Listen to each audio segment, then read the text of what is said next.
Assalamualaikum warahmatullahi wabarakatuh. Perkenalkan, nama saya Afgan Muhammad Renshan dari 10 AKT 3. Saya akan membahas semua materi PKN. Semangat berkebangsaan Indonesia. Semangat berkebangsaan Indonesia tercermin dalam semboyan Bhinneka Tunggal Ika yang tertulis dalam lambang negara. Ini mengandung pesan bahwa meskipun beragam tetap bersatu sebagai satu kesatuan. 3 dimensi semangat berkebangsaan, yaitu rasa kebangsaan, paham kebangsaan, dan semangat kebangsaan.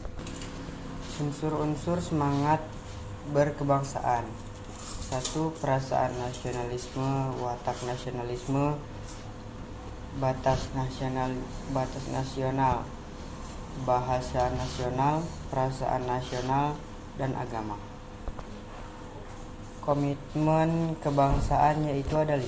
Yang pertama, cinta tanah air. Contohnya dari komitmen kebangsaan dapat diterapkan dari rasa cinta tanah air. 2. Membina persatuan. Contohnya menghormati sesama, mempelajari dan budaya sendiri dan budaya orang lain. Rela berkorban, contohnya sikap yang dilakukan para pahlawan. 4. Memperkaya pengetahuan budaya, contohnya yaitu persiapan sumber daya manusia, kesanggupan sosial budaya untuk terciptanya suasana yang kompetitif dalam memperbaiki sektor persiapan keamanan. 5. Menerapkan sikap dan perilaku menjaga kesatuan NKRI, contohnya menghormati perbedaan suku, ras, agama, dan budaya. Selanjutnya, patriotisme. Patriotisme adalah paham dan semangat kecintaan dan kesetiaan yang besar kepada tanah air. Patriotisme dibarengi dengan sikap berani.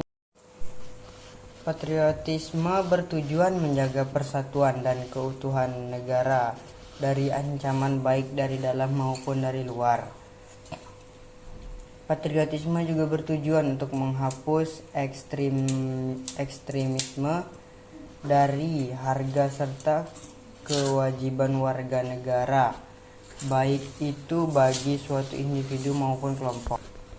Ciri-ciri patriotisme yaitu cinta tanah air, rela berkorban, pantang menyerah, dan berjiwa pemberani. Tujuan patriotisme: mempertahankan kedaulatan, membangun rasa persatuan dan kesatuan, mendorong kemakmuran negara, menciptakan lingkungan aman dan damai. Sikap patriotisme dalam kehidupan sehari-hari, yaitu dalam kehidupan berkeluarga, kehidupan di sekolah, kehidupan masyarakat, kehidupan berbangsa, kehidupan PNS sebagai abdi negara, pelayan masyarakat. Nasionalisme adalah paham kebangsaan yang mengacu akan terciptanya tanah air, kebangsaan sebagai penduduk bangsa, dan solidaritas terhadap bangsa dan negara. Kata nasionalisme berasal dari bahasa Latin. Dalam bahasa Inggris, Jerman yang berarti kata nasionalisme berasal dari kata Latin natio, kelahiran, dan kemudian berkembang menjadi nation dalam bahasa Inggris Jerman yang berarti bangsa. Nasionalisme dapat diwujudkan sikap untuk memperjuangkan negara. Adapun sikap nasionalisme adalah merasa senang dan bangga menjadi warga negara Indonesia, mempelajari sejarah dan budaya, menghargai jasa pahlawan, menghargai bendera dan lambang negara, giat belajar untuk menghadapi di era globalisasi. Sikap nasionalisme. Sikap nasionalisme adalah sikap atau semangat yang harus dimiliki setiap warga negara Indonesia dalam mencintai tanah air secara etimologis. Kata nasionalisme berasal dari bahasa nasionalisme dan nation dalam bahasa Inggris. Dalam studi semantik, kata nation tersebut berasal dari kata Latin yakni natio yang berakar pada kata naseor yang bermakna saya lahir, atau dari kata notusam yang berarti saya dilahirkan. Dalam perkembangannya, kata nation berujuk pada bangsa atau kelompok manusia yang menjadi penduduk resmi suatu negara dalam mencintai tanah air. Ciri-ciri nasionalisme yaitu menempatkan kepentingan individu dan kelompok dibandingkan kepentingan bangsa. Berkomitmen untuk bekerja demi kemakmuran bangsa. Tujuan bersosial politik yang fokus pada kesejahteraan bangsa, selalu memperkuat kemakmuran bangsa, taat dan patuh terhadap kebijakan dan hukum negara. Selanjutnya kedaulatan. Kedaulatan atau daulah adalah di mana memiliki kekuasaan tertinggi pada saat pemerintahan negara atau wilayah. Jadi menurut KBBI, kedaulatan merupakan kekuasaan yang tertinggi atas suatu pemerintahan negara, daerah, dan sebagainya. Pengertian, contoh dan pengertian kedaulatan dalam bahasa Arab, Itali, Inggris, Latin, dan Prancis. Contoh kedaulatan yaitu kedaulatan Tuhan, kedaulatan raja, kedaulatan negara, kedaulatan hukum, dan kedaulatan rakyat. Kedaulatan dalam bahasa Arab. Kedaulatan berasal dari bahasa Arab yaitu daulah, yang berarti kekuasaan tertinggi untuk membuat undang-undang dan melaksanakannya. Kedaulatan berasal dari bahasa Inggris yaitu sovereignty. Dalam bahasa Prancis disebut souveraineté. Dan dalam bahasa Italia disebut soveranus, yang asal katanya berasal dari bahasa Latin yaitu supranus, yang berarti tertinggi atau teratas. Kedaulatan dalam bahasa Inggris disebut sovereignty.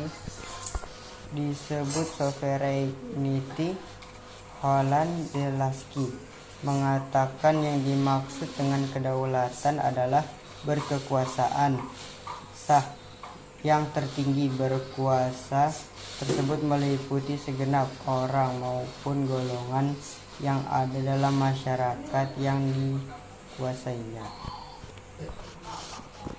Contoh kedaulatan ke dalam. Contoh kedaulatan ke dalam adalah kekuasaan tertinggi yang dimiliki oleh suatu negara untuk mengatur kehidupan bernegara atau pemerintahnya sendiri tanpa campur tangan dari negara lain. Kedaulatan ke dalam mencakup beberapa hal, yaitu kekuasaan legislatif, yaitu kekuasaan pemerintah untuk membuat undang-undang yang mengatur kehidupan negara.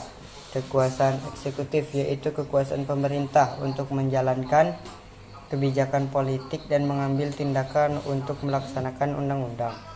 Kekuasaan yudikatif, yaitu kekuasaan pemerintah dalam menjalankan sistem peradilan.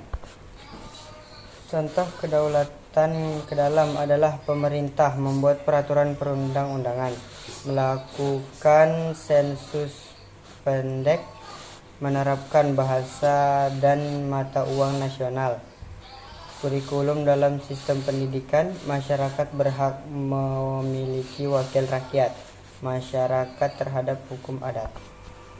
Kedaulatan keluar. Kedaulatan keluar adalah kekuasaan tertinggi suatu negara untuk melakukan hubungan dengan negara lain dan mempertahankan wilayahnya dari ancaman luar. Contoh kedaulatannya yaitu melakukan sensus penduduk, kurikulum dalam sistem pendidikan, pengakuan terhadap hukum adat, perintah membuat peraturan perundang-undangan, menerapkan bahasa dan mata uang nasional.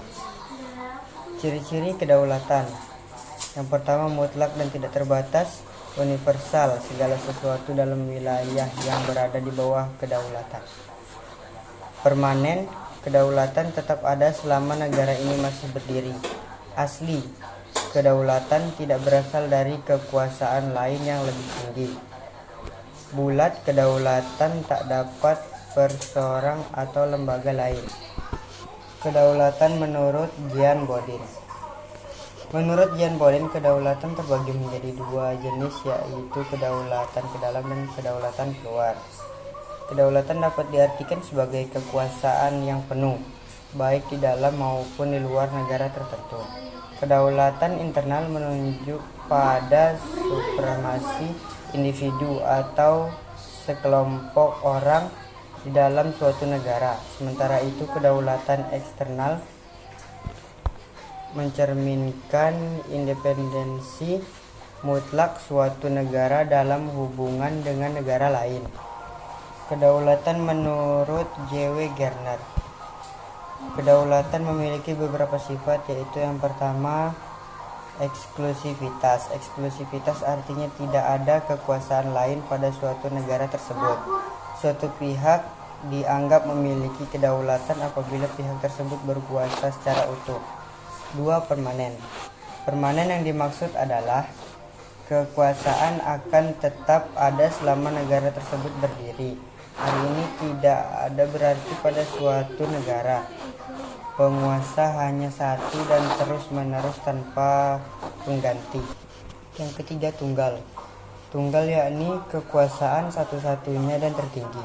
Kekuasaan tersebut tidak dibagikan atau dipecah kepada badan atau lembaga lain yang setara.